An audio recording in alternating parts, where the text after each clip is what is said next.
Hi everyone, welcome. I'm Margot. We're from Kazerne, organizing the Innovation Café. We are here every week. We're a networking event where we also organize talks, obviously. So, like I said, we're here every week. Our program is always on the website. We also have a Facebook page and everything. So please let us know if you are also interested in joining us in some way. You can always come in at any time and join us for a talk or a drink. All up to you. You don't have to register up front, but it's always advised, just so it's a bit quicker. As you might have noticed, it was a bit crowded in the beginning, so if you want to come next time, just sign up front. If you walked in a little bit later and you haven't registered or like shown me a ticket or you haven't gotten a token yet, just let me know afterwards and we can arrange something. As you might know, Art and Tech Society is one of our partners. They organize talks every first one of the month. So hereby I want to give the word to Mayra. She's going to introduce the speakers to you guys. Thank you, Margot. Good afternoon. I'm again here. I'm really pleased to have these three talks about human-technology interaction today with you. The first one is design human-machine collaboration. It's going to be with Emma. The second one is going to be lifetime guarantee with Timothy. The third one is going to be speculating on non-human designs with Arvid and Jense. And presentations, I'll make a very short intro to the bio of Emma. Emma is a master's student or just graduated. Almost. Okay, a student from the industrial design and artificial intelligence. She has been collaborating with TNO in the topic proactive communication in human agent teaming. And while I was searching in the LinkedIn account, I really liked the intro with how she introduced herself. And she said, Emma believes we should design a future world instead of designing merely a future product. A future world in which technology is not added to our society, but in which it creates and cooperates with our society. This creates a challenge, the challenge to make technology that enables people and artificial intelligence systems to work together on the same level, to empower people in using their imaginations, to encourage people to live life to the fullest and create their own stories of life. Emma wants to research the interaction between intelligent systems and people and how they can empower each other. She's also interested to find out how people experience the world and how she can help them to experience it in a more imaginable way. So this is really, really beautiful. I like it. So please, Emma, thank you very much. And then, yeah, the floor is yours. Okay, well, thank you. Is this on? Like this? Okay. Yeah. Okay, well, thank you for the very nice introduction. So, as Myra already told you guys, my name is Emma, and I will be presenting about the topic of designing human-machine collaboration. So, to explain my background in a bit more detail, so I did my bachelor's in industrial design, then continued on to do a Master of Science in Artificial Intelligence, from which I have graduated, and one in industrial design, which I'm still working towards the end. And what I'm going to present today is really about how I believe design should be involved in artificial intelligence development, and what design can mean, and really focus on what Mara said, how these intelligence systems can support us as people, and how we can collaborate. So, okay, the clicker doesn't work. Nope, it's not working. Yes, thanks. Okay, yeah, so I'll try again in a minute. So, I think most people know, well, maybe these movies or other science fiction movies in which artificial intelligence plays a large role. I found these movies very inspiring, but what struck me is, what's the wrong way? Other way. Yes, that in these movies, the systems that are portrayed are very, very human-like. They are very social. They behave in social ways, maybe sometimes not social, but they interact with us socially. And they have some kind of intrinsic motivation. In Ex Machina, the intelligent machine wants to escape and be out in the world, and I think in her also in the end the intelligent systems try to escape sort of the realm of humans and want to live their own life. However, if we look at sort of the AI systems that are around in our everyday life, we see things like the recommender system of Google and like Amazon Echo and these systems that are around our environments, and they're very different from what we see in those movies. So they're very invisible. We use the systems all the time. Okay, maybe in the case of Amazon Echo, a little less invisible, but we use lots of these systems every day without really realizing that it can be called an AI system. Also, they don't really have a social purpose. They live or behave or exist in our social domains, but they don't really have a purpose in having social interaction with us necessarily. And then also, they're made for optimization. They're optimizing our attention, optimizing the money we spend, and in that sense, they don't really have a motivation of themselves because it's just a computer program. And this struck me really as sort of a different view, and I was wondering, is there nothing in between? Because it's really one end and really the other end. So I think towards the end of my bachelor's, I decided I wanted to create something that was a social role for AI, but that supported people instead of replacing them, as was the case in the science fiction movies, but sort of keep this social role that was portrayed in the movies.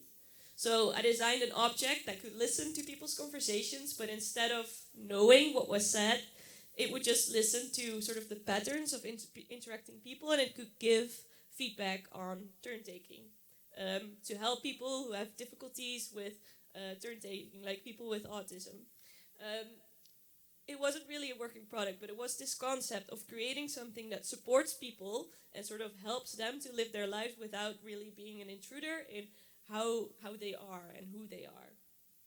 And then the question is also, of course, what does the presence of this object do to the behavior of people? Which is also a very interesting question. So I think related to this, very often we sort of see the machines that we design as tools, and I think that is how the AI systems of Google and everything are designed.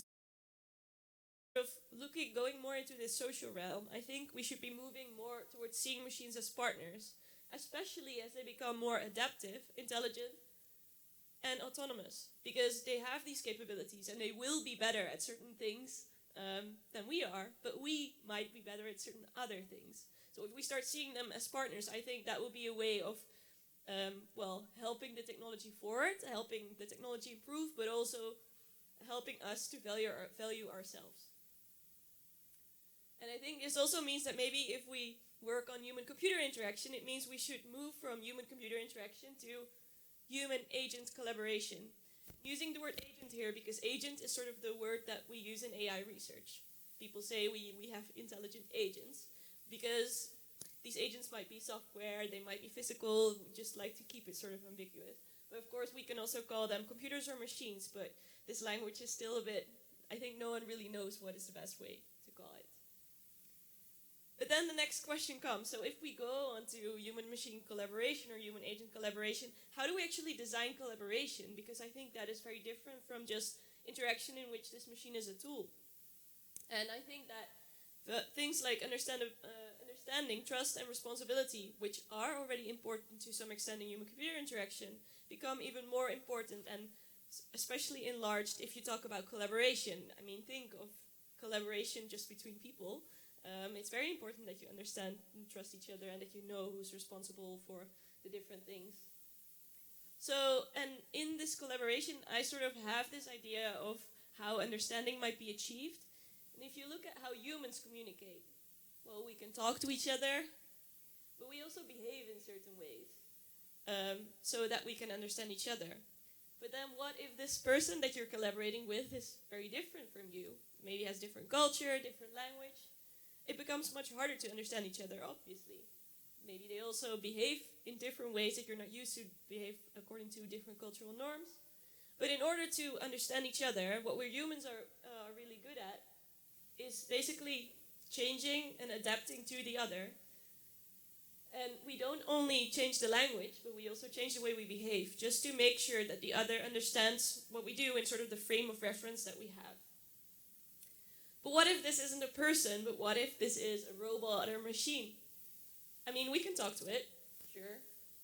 We can behave, try to collaborate, but maybe the machine won't really understand.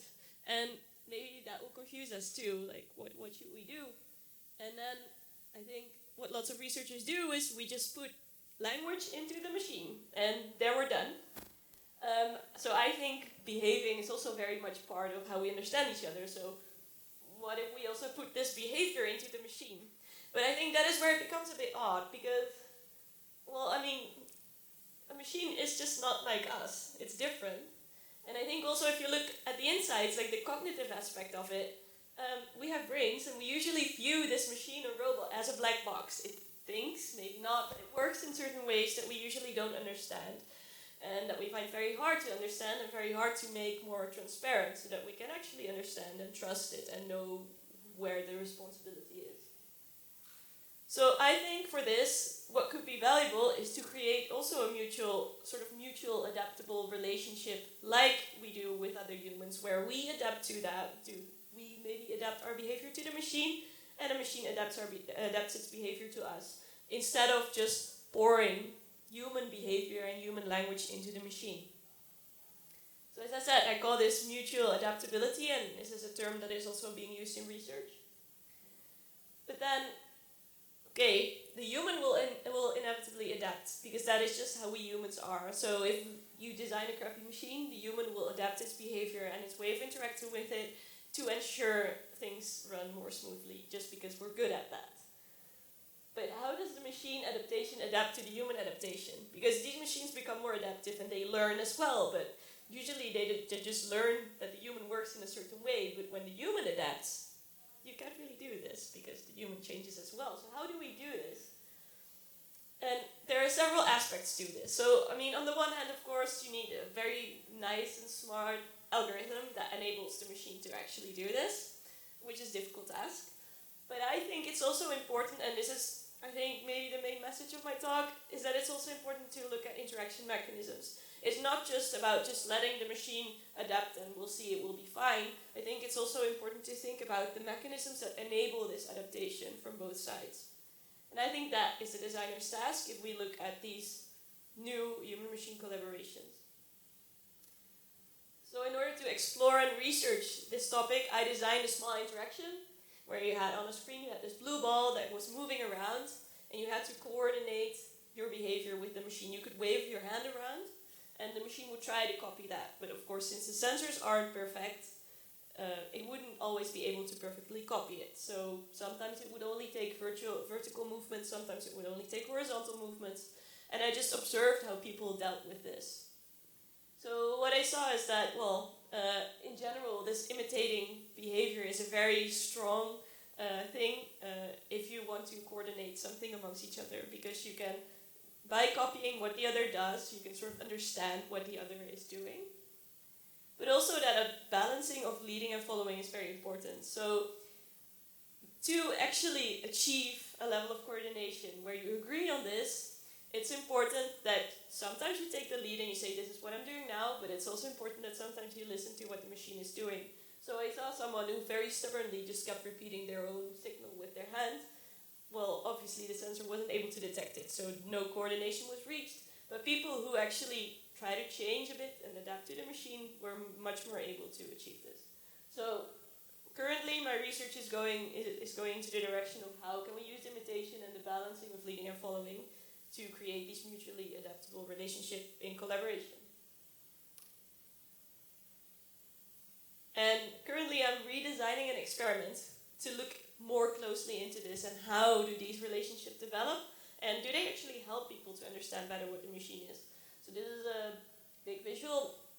I can usually explain it best by saying that it's like the relation between a guide dog and a blind person, where both are able to, well, perceive certain things, but both aren't able to do everything. The person still has the more cognitive power, the person knows where to go, but then the person can't see the dangers that are on the road.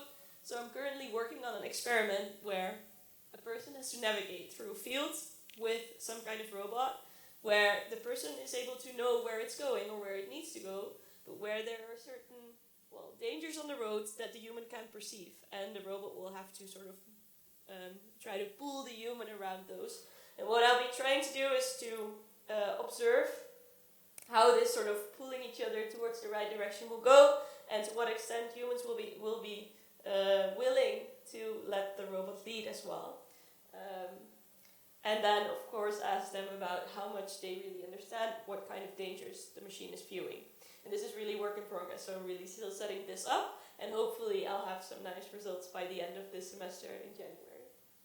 But I think this is only a first exploration into how we can research these topics and how we can design these topics. And I think the question still remains, how do we actually design interaction mechanisms for collaboration? Because the way I'm doing it and looking at this imitation and leading and following is only one way of looking at it, and there might be other mechanisms that might help as well.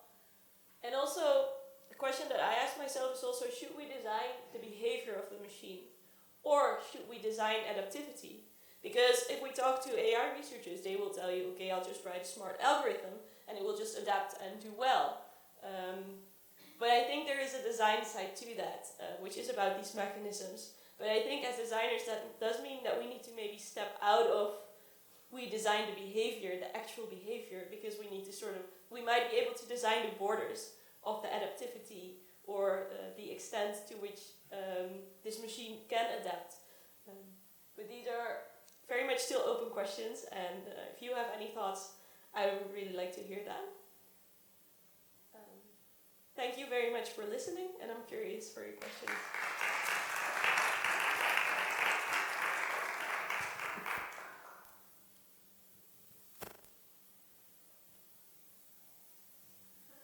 Yes.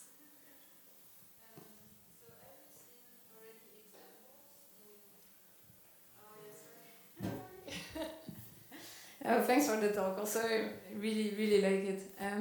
Have you seen already examples in products that already exist that need to have such a collaboration between an intelligent machine and a person? Such as in the guide dog situation, but... Yes. So, I mean, on the one hand, this relates to the research that I've been doing at TNO, where they do a lot of research on human-agent teaming. They do a lot of research for defense in like urban search and rescue related tasks, where what if there has been an earthquake and you can't enter a building, and there is this robot that will help in the work, so that is one. I do think that also in the medical domain, this is becoming very relevant. So you can think of surgical robots, but you can also think of more cognitive tasks where software helps to diagnose. So that is an example. So I think one example that maybe isn't there but could be, or something that I would relates to the project I first talked about. So my final bachelor project was about designing these agents to help children with autism communicate, and a lot of the robots are robots that then the children have to communicate to sort of train them for human interaction. And I think, well, it works apparently according to the research, so that is very nice. It really helps those children to know how to navigate through social situations.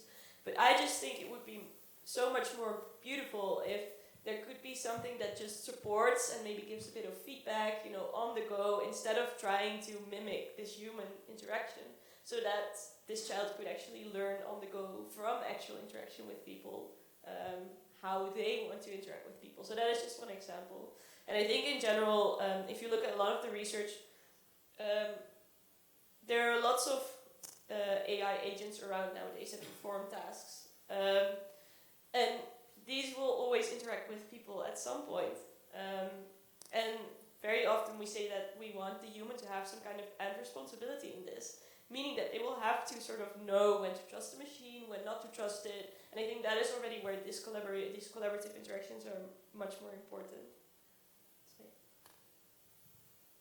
yes. Science fiction movie. Sorry.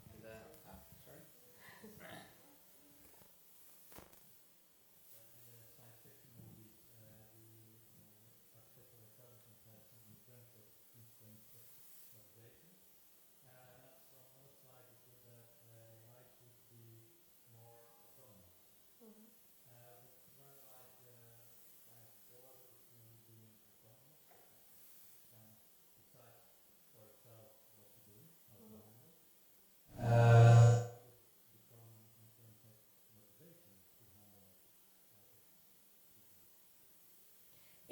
a very good question. For one part, it's a philosophical question, because where does intrinsic motivation come from? What is our intrinsic motivation? Maybe that is also only our biological drives, right? So that's for one. We talk about like these machines becoming more intelligent, becoming more autonomous, and for me, autonomy mostly means that they're able to execute actions by themselves and decide upon information by themselves, but it's something different from their goals. And in AI research, at least sort of the old-fashioned AI, the way systems are programmed are very often goal-focused, so the machines or the algorithms are actually given a goal that they then pursue. So then we humans sort of put that goal in them, and they can still act autonomously by making a plan and acting on their environmental impulses to reach that goal. More modern AI systems are most of the time data-driven, and they're completely goalless in a sense. Of course, they have a purpose, but also the question to which extent they are autonomous systems. It also depends on how you look at it and the different kind of systems. So yeah, I think in the future, or as these systems develop, we will look at more of the autonomous systems around us. Like we have, for example, agents on the stock market and these kind of things. And I think we need to make sure we think carefully about their goals and how they align with our goals. And to what extent we need to hard code in there somewhere that they align with our codes, and to what extent we maybe want to leave that a bit more open. But yeah, I think it's a very interesting also research area, but yeah, more philosophical one as well, I would say.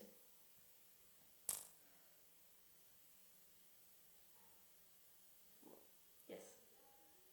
Yeah, okay, last question. Maybe.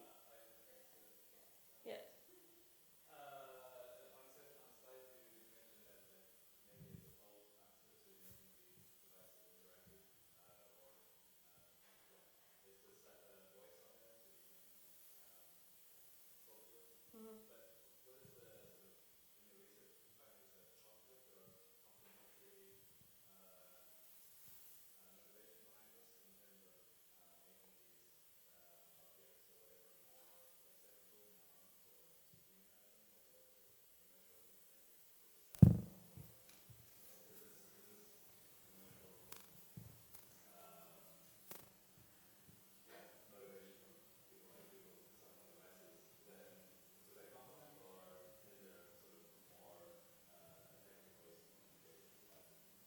I don't know whether the commercial purpose does that, but I do know that in general people are very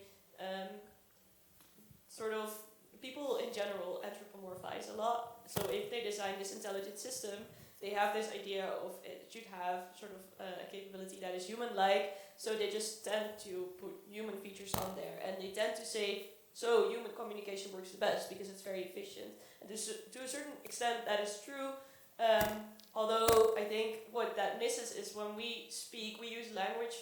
Our language is very grounded in our environment, and it evolved over time to accommodate for what we want to communicate. And it's based on the way our brain looks, basically, and the way we work. And so if we put language in a machine, it kind of gives the impression that the machine understands this language to the same extent as we do, which isn't true. Because basically someone just programmed this word means this, and means this is just some data, and usually not grounded in the environment, because usually these systems are not physical in their environment.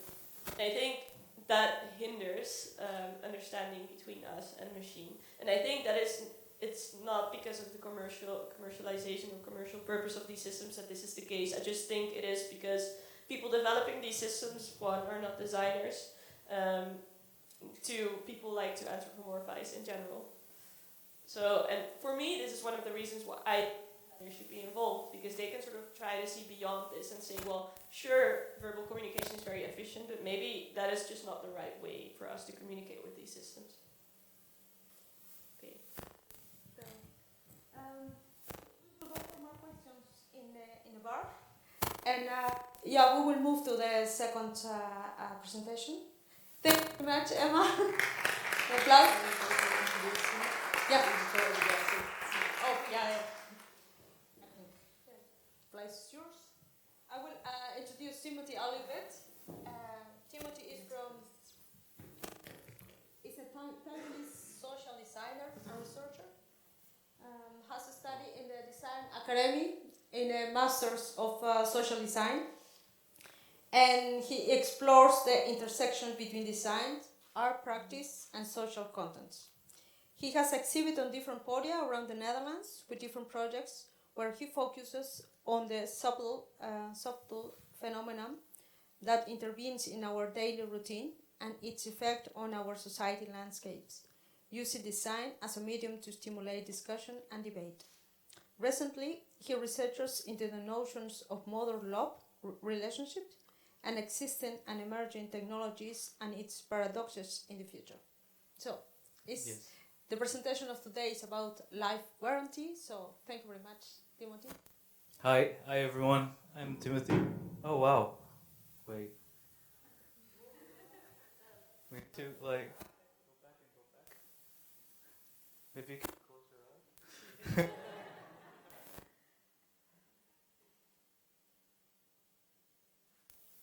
So maybe first I introduce myself. So I'm Timothy, and I have a background in Bachelor Industrial Design, and I graduated from Social Design Master from Design Academy Eindhoven. And my graduation project I'm talking about, it's called Resistance of Technologies. I'm talking about the intimacies, how we're going to have with technology in the futures with our devices. So later on, this project is called Lifetime Warranty. It's my new body of work. So I'm investigating into the relationship between the machines and the human beings. Yes. So, lifetime warranty. So, before we talk about lifetime warranty, I want to go back a little bit to talk about the relationship between humans and another humans. So, yes, it's another project I do last year. It's called He, Sees, and Hers. So it's a project about polyamory. So me, Dasha Tsembenko, and Chris Cooper were 3 partners, and we live together in Berlin. And immediately we fall in love, but when we live in together, we find out there's so many problems and challenges in the house. For example, the bed are too small, and the clothing rack is not enough for 3 persons, and there's so many problems. So maybe we have too much love, but the house cannot support us. So what we do, we design like a 3 persons bed and 3 persons clothing rack, and we also investigate into these services like because we try to book a restaurant for 3 for romantic dinner, but we can't have it. So we were thinking about like why there's no poly-friendly restaurant existing somewhere. So we were thinking maybe it can be like this: a menu for 3 or 4 or even above 2 people. Yes. And we also do the experiment on the food. So why not? It's like Lady in the Trunk, like the movie. So we designed this pasta with 3 ended, and we can eat it this romantic dinner together, or the 3 topped ice lolly that you can break easily and share with each other. And also we look into the digital world that when we are communication online, we figure out that, wow, there's no icon emoji that can represent our love. So we just do ourselves. So this love, we're experimenting, and I realized that due to this rapid accelerations and the digitalization and human alienations, the notion of love has changed. And this traditional symbol for love representations it's not adequate enough anymore. So the love has been stretched, squeezed, and multiple or distort or even digitalized. So after we break up, the project finished, and I find this article. So cure for love. So it's cure for the broken person. And I find out like, oh, maybe machines, robots can be options. So so I was asking myself, what's the possibility we fall in love with machines? Is there a possibility for that? So I started to do some research that there's a French woman that she wants to marry to her robots because she doesn't have any feeling to humans anymore. And there's a Japanese guy in 2018, he married to the famous virtual hologram singers. And the singer is that she always aged 16 years old. And that's a good thing. And also this robot funeral. So on the lab is the US Army, they just battle robots. So when they falling or the way they destroy, they give it this funeral. So they have this really strong bonding emotions on the robots. On the right is the robot dog they have in the Japan. So they give this like collective funeral for the robot dog because there was one time that robot dog are being like just given away. And they want to, in this ritual, to give it a better life. So also the movie Her, yeah, I really like this movie. So it gives this sense that the false control, this AI in the future that can really give us the answer that we can fall in love with machines. We can. So I was researching this different kind of law orientation. So besides polyamory, there's a lot more. And also recently, the robot sexual and digital sexual are counting racing. And so I started my project. So what if in the future that the robots are getting so smart, the machines are getting smarter and smarter, the smart house, AI, and what about we put the emotions into the robots, especially the house appliance, the domestic appliance we are having in our house. And why I'm choosing domestic appliances is that I grew up with them. I live with them all the time. And this is kind of my starting point. I see machines in my house. And then I ask myself, is there easy way that make us to fall in love with the machines if we put emotion, personality, characteristic in the machines? So I started this project and I starting with like, okay, how can I select a perfect partners in MediaMarkt or in some electronic stores?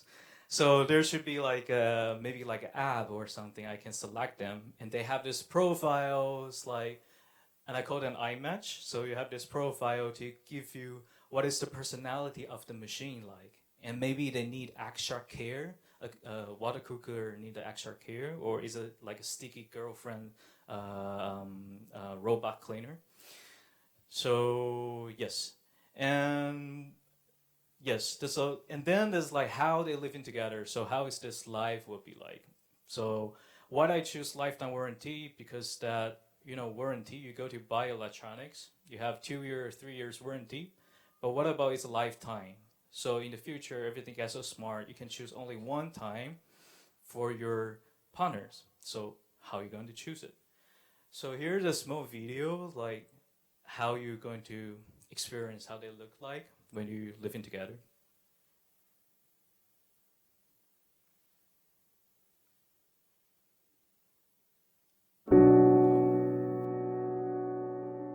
After Rafi ran away, I really wondered if I would find a companion like that again. But yeah, then I met Rafi. It's obviously adorable. The little button, the color scheme, the little brushes kind of look like little eyelashes. We play a lot. It never gets tired. A lot of the games we play, I used to play with Ruff. His favorite game? Probably Fetch the Hare, yeah. But it eats anything that's on the floor. It's got a really big appetite. Maybe too big sometimes. I try to tell it to kind of eat more healthy, but it never listens. It's a cheeky little thing.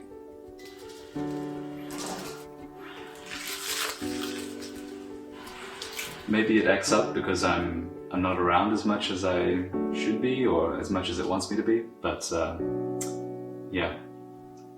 This morning when I went to get the paper, It just shed everywhere. Yeah, I guess you could say it's a bit dramatic. I nearly turned it off once when I ate my favorite Thai.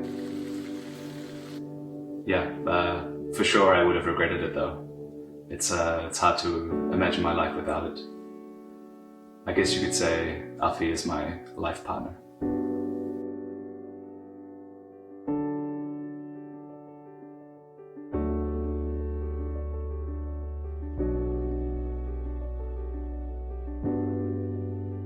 That's the projects. So in this tango of consuming and being consumed, operating and living together, I want to ask that.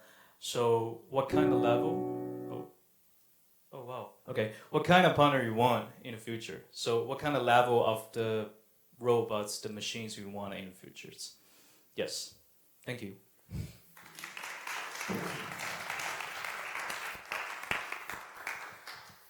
Any questions? I stand here. Yes.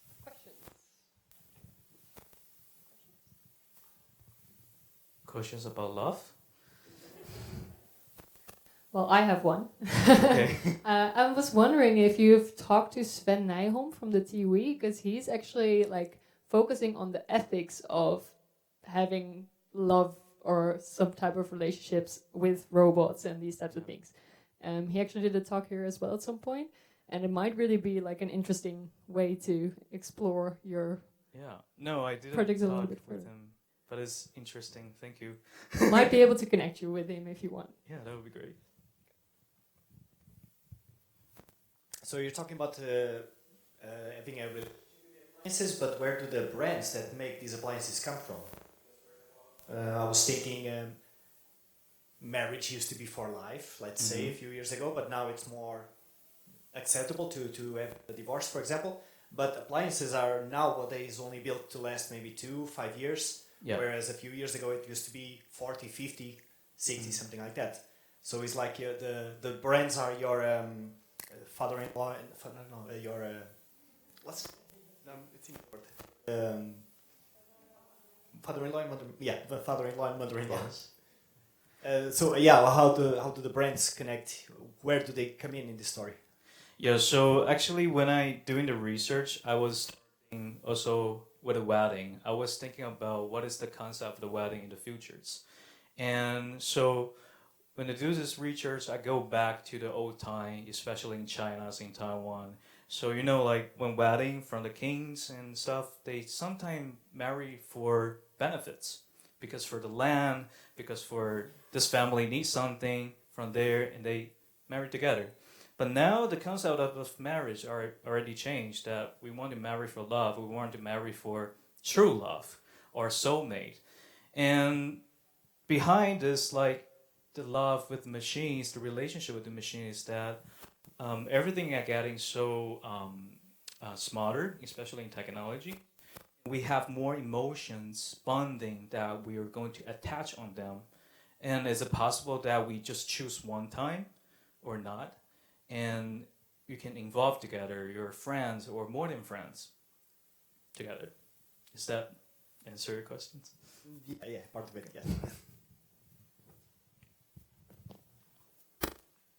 I have one question, Timothy. Thank you very much. It was a very nice presentation. Thank you. I looking back a little bit from the Industrial Revolution, we come with machines that they were doing the same thing every time. So there was automized actions. And at that time, there were not emotions at all. We cannot imagine machines with emotions. But nowadays, it looks with the presentations we have that we try to bring it back emotions, try to humanize the machine we interact. And what is really the trend? How do you see that? Or maybe the questions for the three speakers here. But what is the trend about that? How we perceive our interaction in 20 years? Okay, so question is like how we why did I put emotion back to the machines? Okay, wow. I mean, like we have emotions attached to the objects, And for technology, for me personally, I have more feelings, especially from the childhood. We have this, oh, I don't know what it called, but this doll with this, it can respond to you, this like alien dolls. Yes, that one. And or this robot and like a chicken thing that you can raise. So especially in the future, that technology are going to kind of like take over our living or everyday life, and especially Internet of Things or AI. And I fear that everything is getting so customized for the service, and especially to fitting our interest or what we need, basically. So this emotions for me is that unavoidable, that to be putting back, to customize, to fit my needs that I want, how machines are going to be like or to react. But in my project is that humans are going to kind of project his or her feelings or ideas on the machines, and the machine is going to react on it. So you see the robot cleaner, so he has this kind of dog because the owner wants to have the dog, but the dog passed away or ran away. So he wants to play with it, with the hairs and the stuff the machines like. And the other object I do is with the lamp. So the lamp is kind of to interact with the human with the frequency of lights to show this flirting with the humans. So yes, emotion in technologies. Any more questions? Yes. When you refer to a child projecting emotions onto a machine, from a psychodynamic point of view, it's a fairly normal thing for a child to do, but it's a less normal thing for an adult to do, because we should be supposed to evolve into going for more rich interactions, which in principle, again, we can expect from adults. Yeah. And do you think that there's a tendency in society to avoid the challenges of interactions with other humans, emotional interactions, and replace them by more docile, less rich, but easier machines? And is that our future? To reply that questions, first I want to say, so there is a research talking about digital sexuality. So there are like two waves. The first wave is like Tinder, so this is like interface love, like Tinder's website or dating website or other interfaces. And the second wave is about the real robots. For example, sex robots or the AI in the futures or the robot dog we have. So in a way that we are kind of building a lot of different kind of machines or bots that trying to replace what we have already now. And why we're building that? Because we have the needs. For example, the solitude for the humans, we have this caring technology with the different kind of robots for the elderly people, or we have the robots that can help us to do stuff, like do stuff. So for me, yes. Is that answer to your questions? Yes, thank you.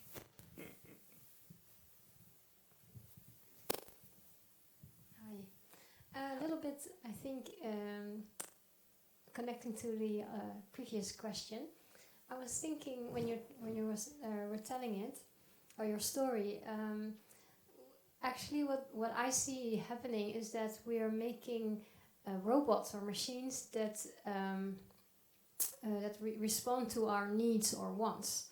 So what's happening is that we actually commanding those machines to do things or to make our lives more happy or better, instead of asking it. Because if you're talking about interaction, there is also the will of the other person, or in this case the robot. Or if you talk to a dog, the dog will also sometimes do what you want and sometimes don't. And what I would like to see is to have appliances that also respond to the way of how you command this robot to do your thing. So being polite. So then people don't forget how to be polite to others or to appliances. But because I see that's my experience, that sometimes people forget how to be polite or how to be polite in an interaction. So can we also use robots or appliances to learn people or to teach people those kind of things, to build that in, that maybe ask. That's a really good idea. Yeah, so maybe Yeah. No, yeah, speaking for that, reply for that, speaking for the next project. So now I'm collaborating with another product designers. So we're kind of investigating to this, is it possible we buy a friend online? You know, so what is the friend means? Is like, is the friend to helping us to be more polite, or is a friend that can help us to reconnect with the people, to teach us something that is missing already, maybe in 50 years. But also for this project, and that I want to raise also the question that what kind of level of machines we want to have. Is the machines has to really like dominant, like they can just answer to our orders, or it has some intelligence that can, talk back and make us happy because, this thing. So what kind of level of machine we want to have? It's also a question. Yes.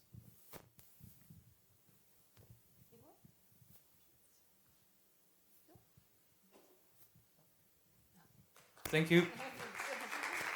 Yeah, thank you very much, Timothy. Then we go for the third presentation. So I will introduce Arvid&Marie.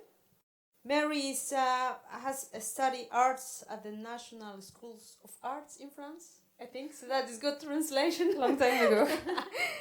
Okay, long time ago. Then has a bachelor at the Design Academy. And Arvid Jense studied a master in industrial design here at the TU. And then I was really surprised because he has 2 bachelor's degrees. Sort of, okay. One is in University of Applied Science of Arts in Medium Music, his final project. And the other is about industrial design at the University of Twente. So, and together they have been from 2015 as Arvid&Marie as a company. And they have international projects, which are like Alive, SAM, the Symbiotic Autonomous Machine, the Best Theory of Autonomous Machines, Alibaba, Sortium and Buyers, Desires, etc. And well, I also discovered in the website there have been a lot of articles and interviews and television programs and a lot of things. So yes, thank you very much for being here. We're really looking forward to your presentation. So Thank you. Thank you. Oh, here we're up. I hope everybody has still a little bit of energy. We'll try to make it energetic also. So I'm the Marie part of Arvid&Marie, and here's Arvid. Well, today actually we'd like to focus maybe not on one single project, but to talk maybe about a method and an idea of design. So, this is maybe a little one phrase of how we describe our work. So I'm super happy because that's all we're talking about tonight. So that's really cool. Thank you, Emma and Timothy, for the talk. And of course, thank you, Kazerne and Mera, for inviting us. We wanted to give you a little background about us because at the beginning we both studied in Eindhoven. We had a studio in Plugin City that is in Strijpes for a while, but since then we decided to become traveling artists. It's been now a bit more than a year, so that means that we don't have a home anymore, and we go from project to project. We usually don't stay more than 1 month in the same place. We are just coming back from Shanghai, where we were having a residency. This is both our birthplaces in Europe, to give you a little scale. And now we are 1 month in Eindhoven, so let's enjoy being together.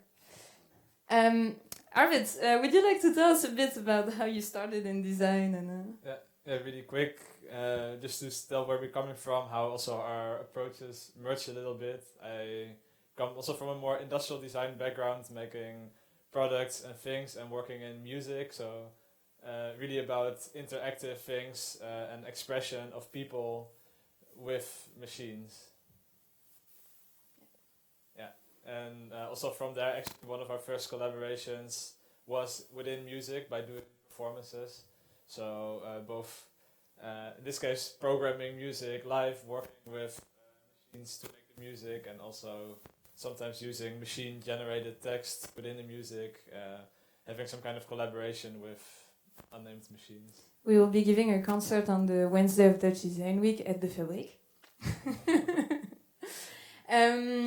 On my side, I was first in the practice of design interested in organizing events and pulling people together also around music. So that's also where we first started to collaborate. And one of my interests that you will see feedback into our work later is performance, where I really like to incorporate performativity into projects, and I also like to perform myself in our own works, but also in the work of other people. But yeah, let's talk about our work then and see if we can give you some ideas. So from our education, we're both from design education, although from different ones. And eventually we grow this frustration that design is very centered around the human as a user. We always design for a better world for us.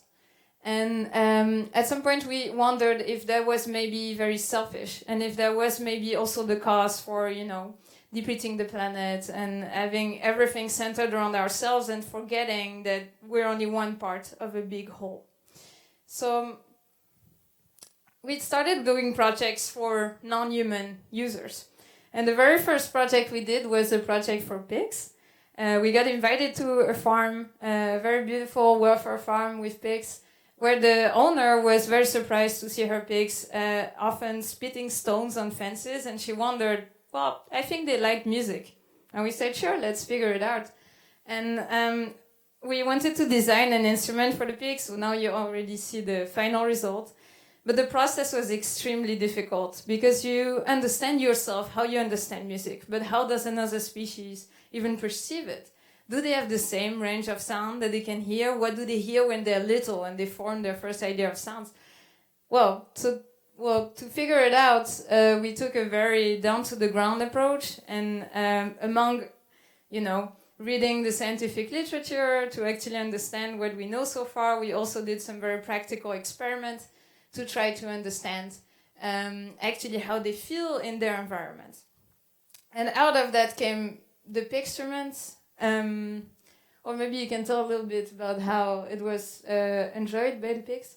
In any case, it's a very humbling experience to do something like that, to actually go down with the pigs, with another species, because when you do something like this, you do a lot of research, you read the articles, and you see the hearing range of the pigs is like this and this, but when you go down on the ground, you notice immediately what a strange world it is for these pigs. They're living in these little concrete boxes. They hear a lot of sounds from all the other pigs in the room, of the door slapping, the wind, without them having any visual reference where it comes from, for instance.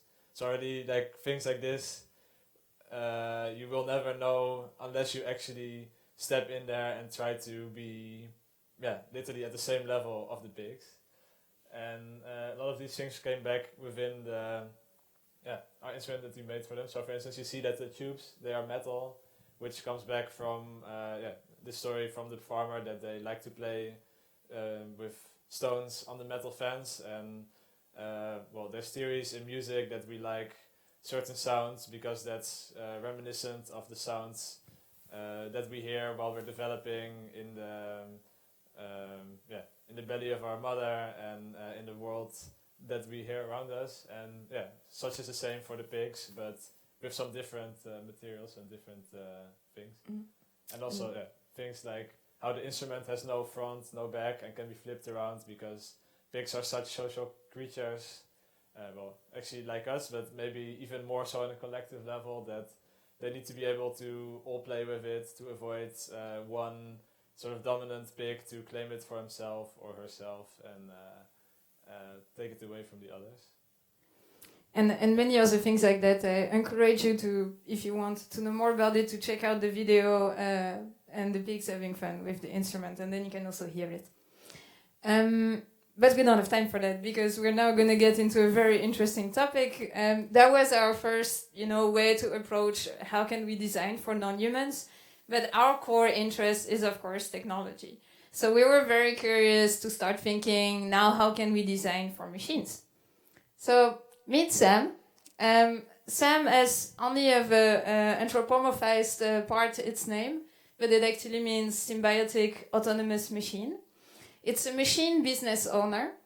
It produces in the vats that you see over there, together with a bacteria, a drink that is consumable by humans. It's called kombucha, if you've heard of it. And the machine sells the drink to people. And so far you're going to think this is a vending machine. But what is interesting in this case is that the money of the sales goes directly to the machine. So the machine earns its own money.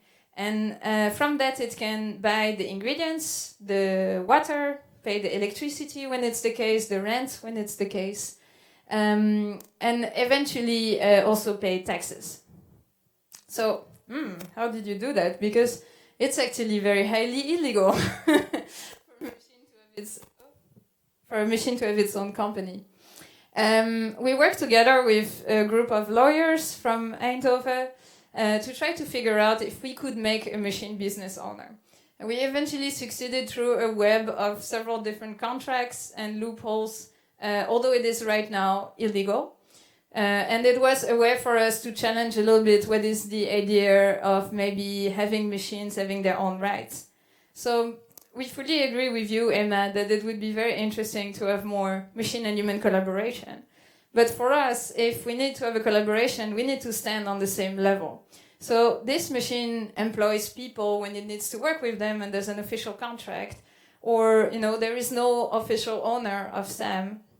And we are also employed by SAM when we work for it, when we install it in different places and so on and so forth. So that's a sort of an experiment to see how could we deal with machines on a similar legal level. And also at the same time, there's a lot of talk, of course, about there's machines coming, they need to take some place. What if they're really smart? What if they will be smarter than us? What do we do then? Do they have to get rights as well? And how do we deal with that? But actually, there's a lot of levels where machines already work on similar levels, or places where we have rights that are actually not that complicated. Like running a business, for most people, it's accounting sheets to make the cash flow, having somebody take money and give some product out. There's literally vending machines which operate basically like machines with just a person making sure that the machine keeps running in between everything and take out the money out of the machine, actually. Right, so when the machine does all the work, is it fair that I reap out the profit? That's also more in a philosophical direction, but also generally, would we accept this?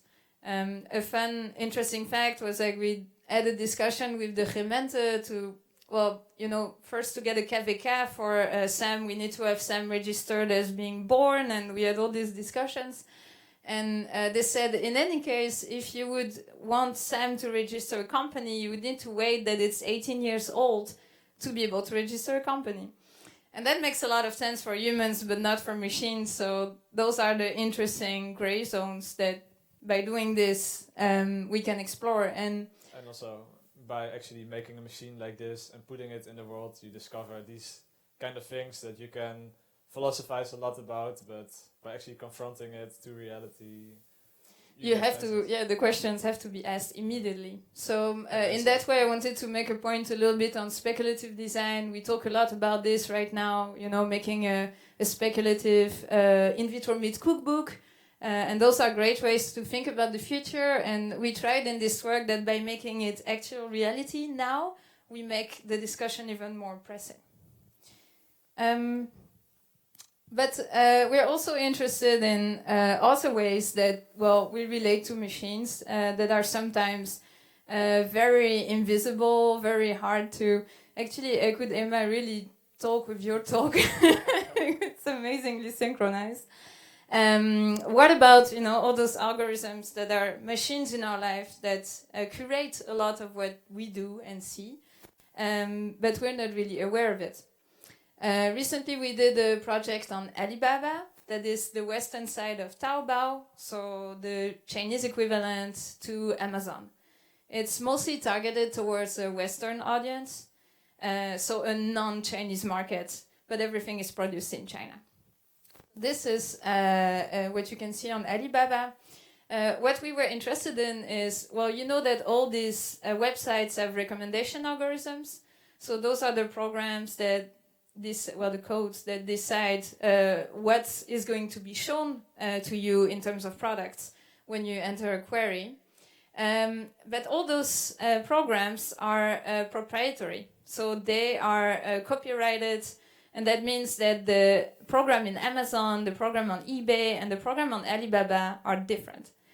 And we started to see this as different species that evolve differently because they're not allowed to mingle. So we thought, what if we start looking at this like naturalists and try to understand these algorithms from a behavioral observation perspective?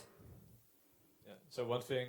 One thing you can already see is how different the perspective of this algorithm is of our world. So you would imagine I say the word bad, and the machine understands the word bad because it shows some kind of bad, that we have some kind of common understanding of the world.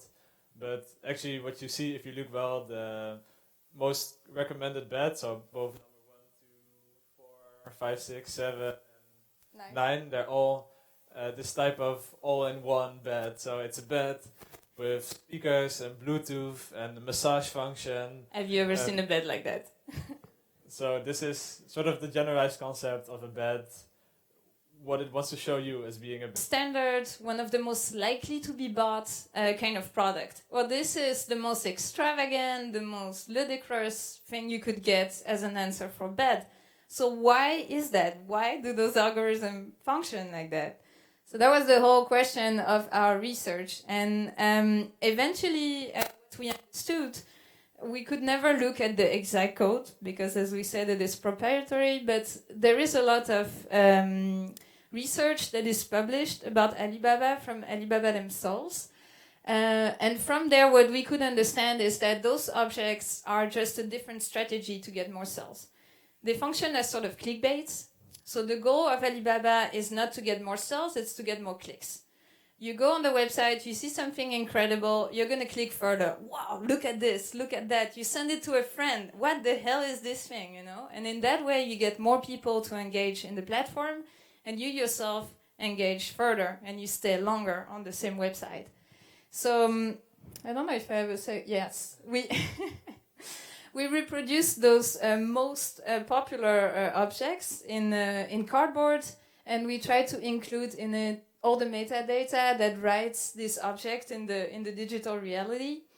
One of our questions also was, do these objects really exist? Because a lot of them look really strange to us.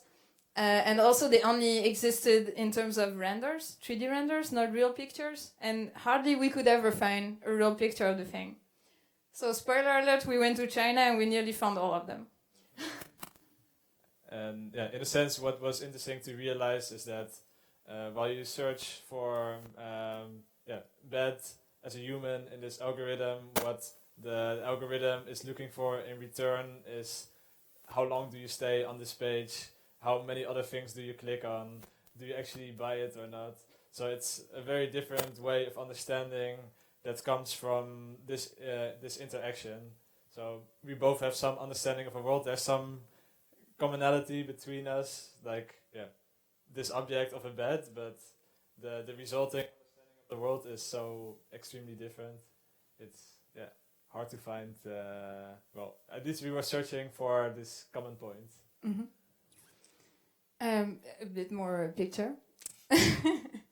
So we're now 4 out of 5 projects. I hope you're keeping energized.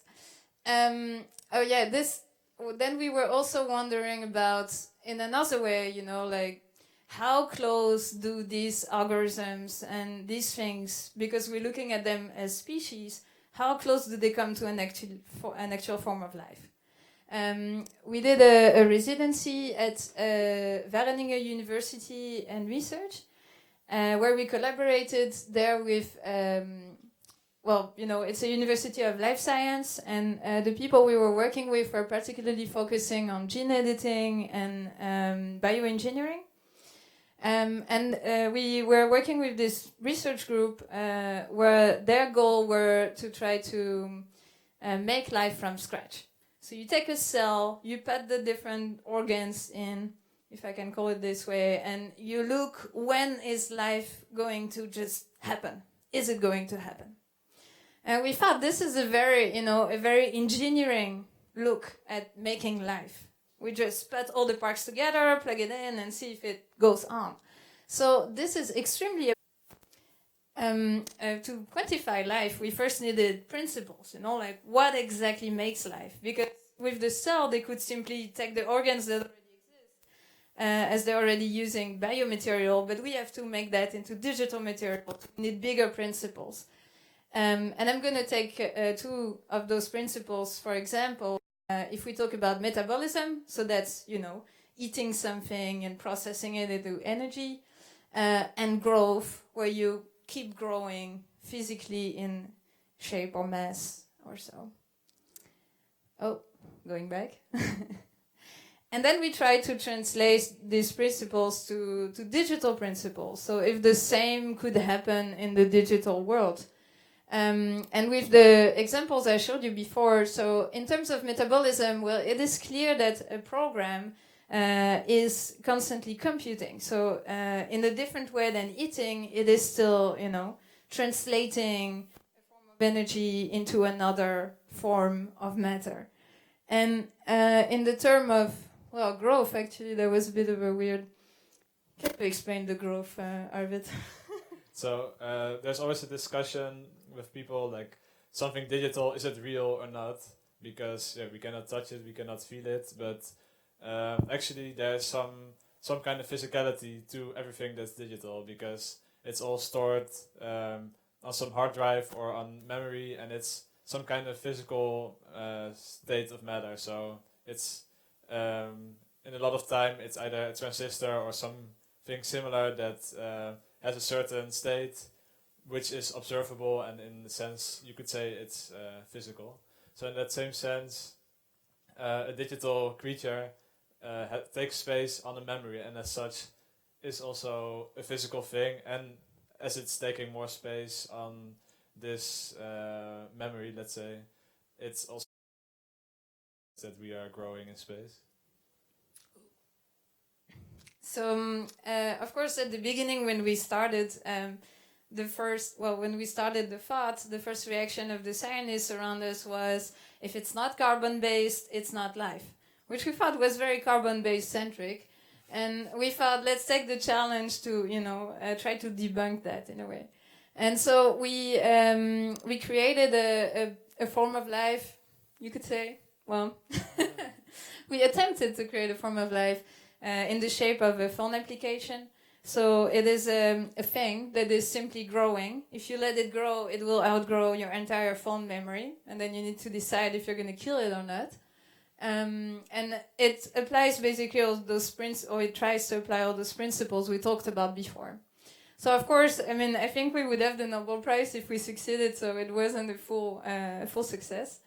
But in some of the principles, we could make a point, and we ended the residency with a conference inviting the scientists we worked with, and in general everybody working at VUR. And we were happy to see that, you know, although this wasn't a foolproof statement, 90% of our audience was convinced that it would be possible eventually to engineer a digital form of life, as opposed to how we started where they wouldn't take the thought that far. Woo! Last project. Let's go. So this summer we were in China for a residency in Shanghai with the Kronos Art Center Lab Fellowship. And I'm going to ask a question to the audience now. Has anybody ever tried a massage chair before? You did? Yeah, raise your hand. Like, then we can see a bit of proportion of, yeah, there is an amount of people. Did you like it? It's quite weird, huh? I hated it the first time I did it. But we also had, with the massage chair, this transcendental experience, right? The moment where, well, you have to imagine this chair as airbags that inflates to a point that you're at some point completely sandwiched in this chair. And I remember wondering, can I get out of here? And how the hell did I give my trust to this machine? Because now anything can happen. So it got started a very healthy discussion about, you know, trust with machines and how much do we trust them and how much should we. And we ended up making, of course, our own chair. Beautiful. That we wanted to focus as both a stage and an actor. We thought that being, you know, in this position where the machine engulfs you is the perfect stage to have a discussion with this machine, because for once you're not the one who's having the upper hand. You're not the one in a position of dominance above the machine. So it was an experiment. Well, oh yeah, it will be exhibited at Dutch Design Week, so you can actually try it at the Wemre Bar on the last floor. This experiment is all talking about commercialization of intelligence and how we deal with AI. Our main tool to do that is the question of the stop button. You see on the right, there's this control panel with a big red button. So you can stop the experiment anytime you want, although on the stop button is not written stop, it's written kill. So it's more like a kill switch. To have some kind of empathy. And when you know, well, I mean, Emma probably a lot in AI research, there is this question of control problem, right? We give, and we had questions about that earlier in the audience, we give AI autonomy and intelligence, but how far do we actually want it to go? Because we want to always be able to say, I want this to stop right now. This is now getting dangerous. But the more intelligent we make systems, the more they will be able to circumvent those simple, you know, stop buttons. If I give a machine a stop button, but it has an arm, why wouldn't it push it itself to make its life easier? No, it's easier to sleep than to work. And all these kind of questions. You don't agree? And, well, everything is embodied in this chair where I don't want to spoil much the experience, but it's basically a discussion with a chair that's going to try to convince you to push the stop button so it doesn't have to work anymore. And you want to have an experience in this chair, so there will be, you know, it's about negotiation and how we negotiate together.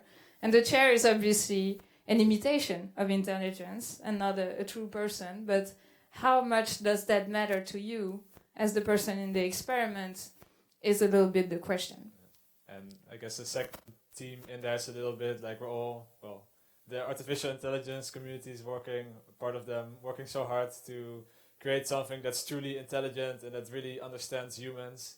And the sad truth, at least at the moment, is that most of the applications of artificial intelligence is highly commercial. So you also have to think a bit, how ethical is it to make something that's like really truly intelligent, and then we have to start making money from it.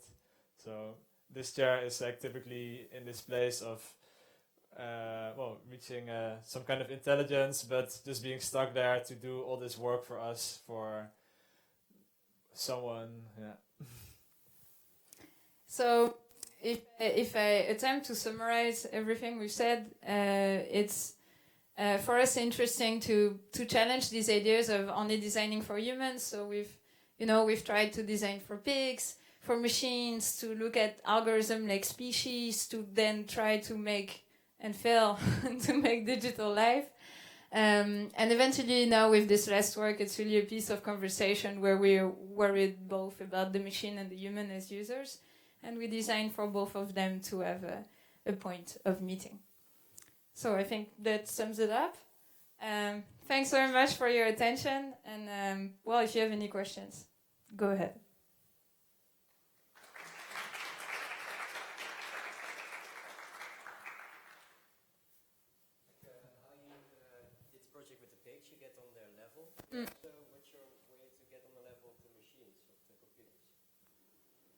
Yeah. So that's also a difficult one. I was thinking about it during Emma's talk. Actually, when I don't know if you have experienced programming, but also, like, for example, when we program the chair and try to, get the chair to, like, talk and have all these behaviors, like in particular, we were programming transformability in the voice, generated robot voice. It feels actually like we have to put ourselves on the machine level more than the other way, because machines and programs understand certain quantifiable, benchmarks, and you really need to switch your brain in a different way to work with it. So for me, that's always been programming. It always is an exercise of empathy with the machine and how it actually works. But of course, we're, before this project went in a lot of research where we went to China, especially to visit the production of electronic pieces, components, so to see where the machines are born. So in the same way that, we were in the farm and we look at the pigs and what do they hear when they are born, we were in Shenzhen and we went to see, in the electronics market where everything is together. So it's definitely harder to empathize because there is no empathy to have with a machine so far. But, well, yeah. And what's interesting thing about this is that we can, like, actually more so than for ourselves understand how a machine actually work, because it's been it's been made by humans and there's very clear definitions of how does it work. Like, a machine works with very clear protocols, like there's zeros and ones, but they mean a certain thing within the system. And by programming it on different levels, there's some kind of understanding to be gotten. But I guess the difficulty is that although you might understand the technical basis, the actual behavior in the end, it's very different because it responds in the world to unexpected things in unexpected ways. But in the same way, like, the human mind is also quite flexible, I guess. Like, we can be quite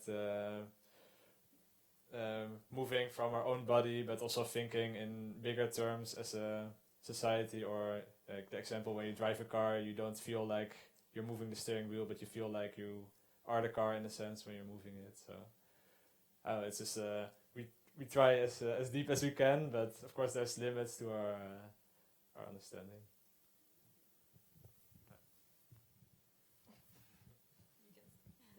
Okay, so I have a few comments. I have a question, because I think there's a lot of overlap in the kind of topics that we address, just from sort of different approaches. So you should look into, unless you've already read them, a paper called Machine Behavior, published in, you know it? Okay, that's cool. Do you know also the research area called Meaningful Human Control?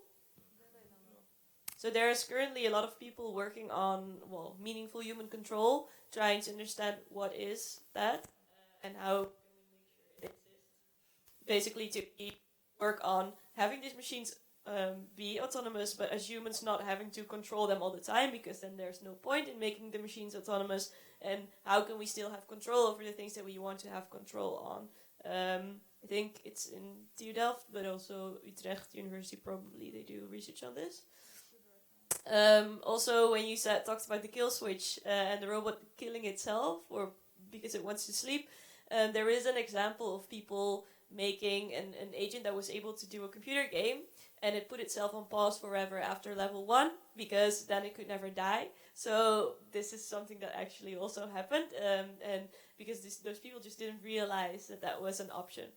Then my question relates to the previous question. So you said I can empathize with a machine, for example, by programming it and understanding the rules, and there is still always some way to understand sort of the protocol that is behind it.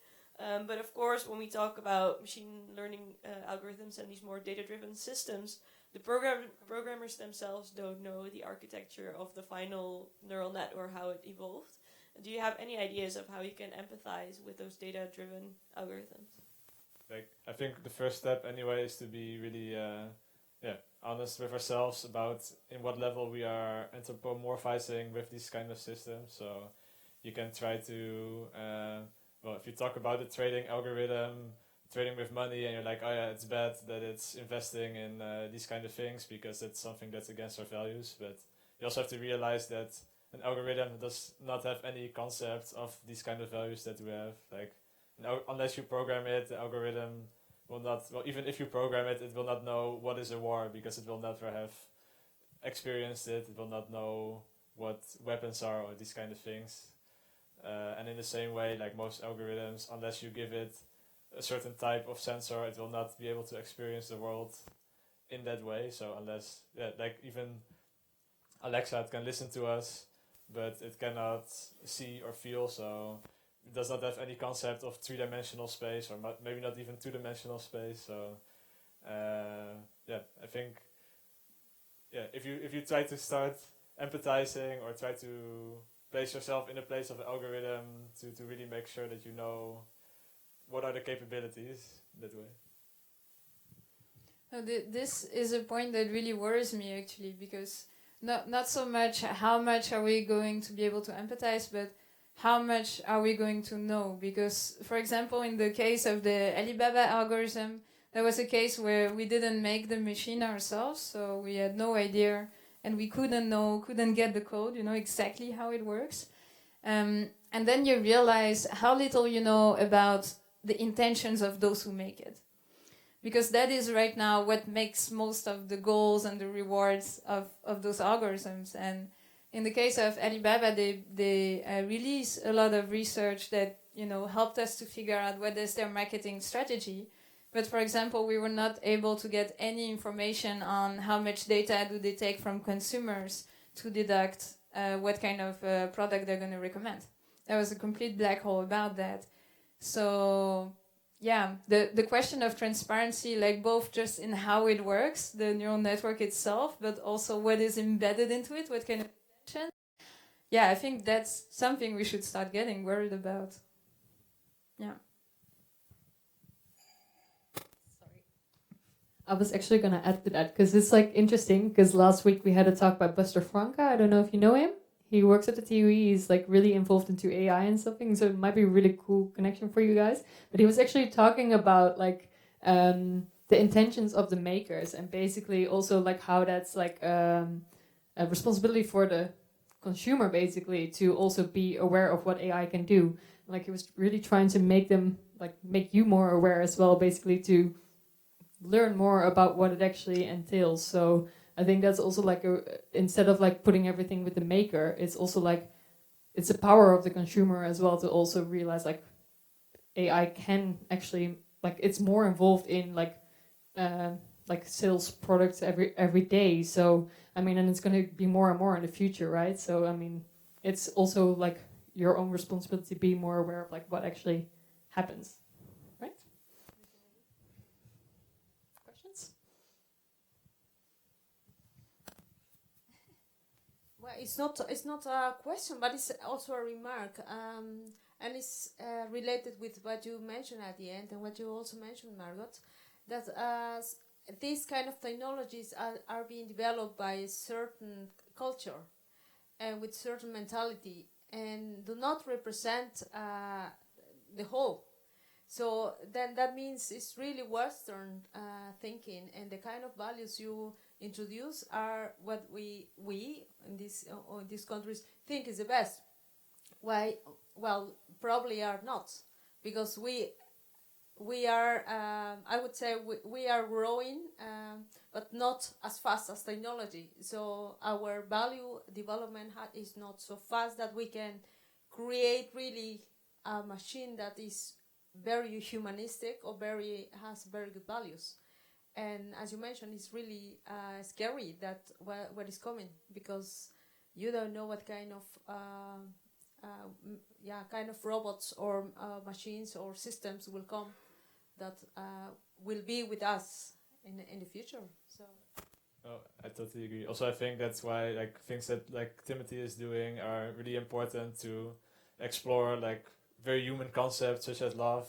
Is that even possible with machines? And we sort of laugh about it, but why is it funny? And Oh no, definitely. And on the term of the cultural aspect, it was of course a really great experience for us to go to Asia, both in China and in Thailand, to see how the technology there is developed, because of the language barrier, there's different streams of technology and different kinds of apps, different kind of everything that is being developed. And just like the Alibaba algorithm, they are embedded with a lot of our culture. And it is very dangerous that the majority of that is coming from Western sources. Because it then guides and curates a lot of people's life away from what is actually their values. But I think there is actually a lot of now awareness being raised about that, and also about decolonizing design in a broader sense. So I hope that will be more present in the coming years. And I also have hope that, with the advent of microcontrollers and a lot of the DIY movements, we become more and more literate in those technologies. And that helps understand, I know how people can have their own intentions put into this product, and so on and so forth. So, that's hopefully what will help us have a better understanding of these phenomena. If you're interested, there's recently been this interview between Elon Musk and Jack Ma, the founder of Alibaba, and it's really funny to see how they're both sort of these tech giants talking about the same topics, but completely not understanding each other. That's a good ending point. Thank you.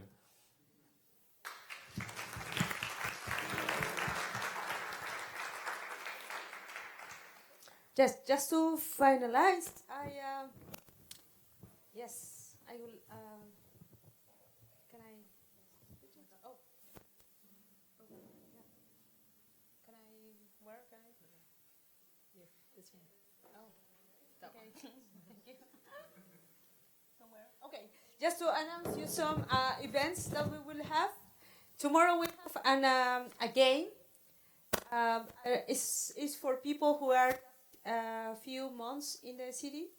We want to bring them, make them part of the social factory. And the best way is first to meet new people, to start getting new friends, and also to know the city, because there are many places like Kazerne or NatLab or FNR that the new people don't know. So it's good to let them know what is happening in the city, and just to have fun. And this is just the starting point, so we will organizing this game tomorrow for if someone of you want to join.